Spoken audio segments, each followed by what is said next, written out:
శివాలయంలో నంది చెవులు కోరిక చెప్పే విధానం.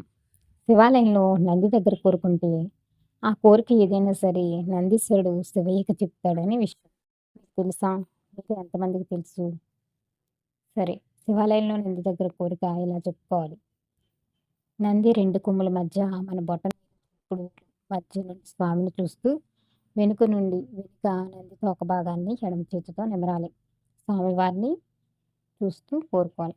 ఇప్పుడు నంది దగ్గర అరటిపండు ప్రసాదం పెట్టి కుడి చెవిలో ఓం నమ శివాయ అనే మంత్రాన్ని 3 సార్లు జపించి, ఆ తర్వాత నందీశ్వర ఈశ్వరుని భక్తులు వచ్చాం.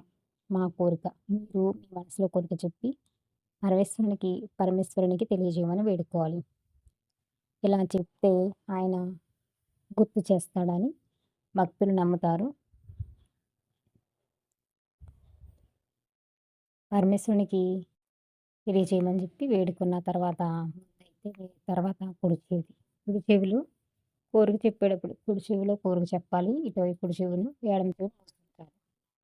ఇలా చేస్తే మీ కోరిక తప్పకుండా నెరవేరుతుంది. ఇలాంటి మరిన్ని వీడియోస్ కోసం నా ఛానల్ సబ్స్క్రైబ్ చేయండి ఫ్రెండ్స్. థాంక్